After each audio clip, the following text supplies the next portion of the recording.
श्री गणेशाय नमः. श्री स्वामी समर्थ. सुप्रभातम. नमस्कार. सिया ऑफिशियलवर आपले सुस्वागतम. योगेशं सच्चिदानंदं वासुदेवं व्रजप्रियं धर्मसंस्थापकं वीरं कृष्णं वंदे जगद्गुरुं. आज आपण महाभारतातल्या पहिल्या खंडातल्या आदिपर्वातले शांतनोपाख्यान पर्व पुढे वाचायला सुरुवात करूया. काल आपण कौरव, पांडव आणि द्रुपद राजाची युद्धाची कथा वाचत होतो. ती आज आता आपण पुढे वाचूया. वैशंपायन म्हणाले, नंतर खवळलेल्या महासागराप्रमाणे घोर गर्जना करणाऱ्या पंचालांच्या सेनेमध्ये भीम वेगाने घुसला. हातामध्ये दंड धारण करणाऱ्या मूर्तिमंत यमासारखाच त्याचा यावेळी अवतार होता. अगदी तुफान सुसर मोठ्या वेगाने समुद्रात घुसावी त्याप्रमाणे भीम पंचालांच्या त्या अफाट सेनेमध्ये घुसला आणि गदा फिरवीत तो हत्तींच्या तुकडीवर चालून गेला. युद्धातील डावपेचामध्ये तरबेज असलेल्या आणि अतुलनीय शरीर सामर्थ्य असलेल्या त्या कर्दनकाळ भीमाने गजसैन्याची अगदी त्रेधा तिरपीड उडवली. भीमाच्या गदेच्या असह्य प्रहार झाल्यामुळे पर्वताप्रमाणे विशाल असलेल्या हत्तींची गंडस्थळे विदीर्ण झाली आणि त्यांच्यामधून रक्ताचे पाट वाहू लागले. वज्राच्या प्रहार झाल्यामुळे पर्वतांचे सुळके कोसळून खाली पडावेत त्याप्रमाणे भीमाच्या गदेचा प्रहार झाल्यामुळे ते गजराज जमिनीवर कोसळून पडले. हत्तींचा, घोड्यांचा आणि रथांचा भीमाने अशा प्रकारे चुराडा करून टाकला.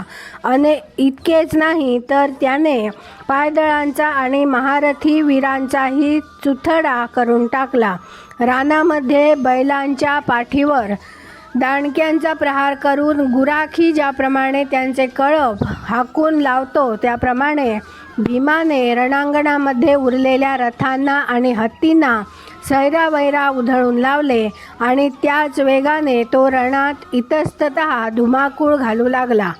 वैशंपायन म्हणाले, भरद्वाज द्रोणाचार्यांच्या मनातील इच्छा पूर्ण करण्यासाठी उतावीळ झालेल्या अर्जुनाने द्रुपद राजावर असंख्य बाणांची वृष्टी केली आणि असंख्य अश्व, असंख्य रथ आणि असंख्य हत्ती यांच्या समूहांचा निपात करीत प्रलय कालाच्या अग्निप्रमाणे दैदिप्यमान दिसणारा तो अर्जुन रणांगणामध्ये सर्वत्र संचार करू लागला. अर्जुनाच्या बाणांचा तडाखा बसलेले पंचालवीर आणि सृंजयवीर नाना प्रकारच्या बाणांची अर्जुनावर उलट तशीच वृष्टी करू लागले आणि कांठळ्या बसविणारी रणगर्जना करून ते अर्जुनाला गारद करण्याची धडपड करू लागले. त्यांच्यामध्ये झालेले हे युद्ध महाभयंकर होते. ते चालू असता जे अद्भुत चमत्कार दिसून आले त्यांना काही सुमारच नव्हता. याच विकट प्रसंगी अर्जुन एकाएकी समरणांगणात पांचाल द्रुपदावर वेगाने चालून गेला. त्याने त्याच्यावर बाणामागून बाण सोडले. किती बाण सोडले याची गणतीच नाही. त्या शरवृष्टीमुळे द्रुपदाचे अवसान गळून गेले आणि तो हतबुद्ध झाला. अर्जुन धनुष्याच्या दोरीला बाण केव्हा जोडीत होता, धनुष्याची दोरी केव्हा खेचीत होता आणि बाण केव्हा सोडीत होता हे ध्यानात येऊ नये इतक्या विलक्षण त्वरेने त्याच्या हालचाली चाललेल्या होत्या. त्याचे हे धनुर्विद्येतील अद्भुत कौशल्य पाहून सैनिकांनी त्याचा जयघोष केला आणि प्रचंड रणगर्जना केली. इतक्यात शंभसुराने ज्या त्वरेने इंद्रावर हल्ला केला होता त्याच त्वरेने द्रुपदाने सत्यजिताबरोबर अर्जुनावर भयानक हल्ला केला. पण अर्जुनाने मात्र त्याला यशस्वीपणे तोंड देऊन पांचाल द्रुपदावर बाणांचा अक्षरशः पाऊस पाडला. त्यामुळे द्रुपदाच्या सैन्यात जिकडे तिकडे हाहाकार उडाला. असंख्य हत्तींच्या कळपामधून एखाद्या मदोन्मत्त सिंहाने त्या कळपाच्या म्होरक्यालाच फक्त झुलवून दूर न्यावे आणि त्याच्यावर झडप घालावी. त्याचप्रमाणे अर्जुनाने पांचाल द्रुपदाला एकट्याला गाठून त्याच्यावर झडप घालण्याचे ठरविले. अर्जुन आपल्यावर वेगाने चाल करून येत आहे असे दिसताच अतुल पराक्रमी सत्यजित द्रुपदाला वाचविण्यासाठी अर्जुनावरच धावून गेला.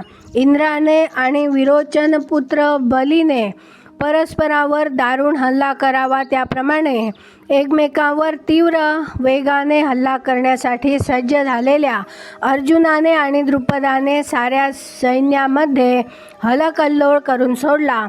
लगेच अर्जुन सत्यजितावर मर्मांचा भेद करणारे 10 बाण लागोपाठ मारले आणि त्याच्या शरीराची त्याने अक्षरशः चाळण करून सोडली.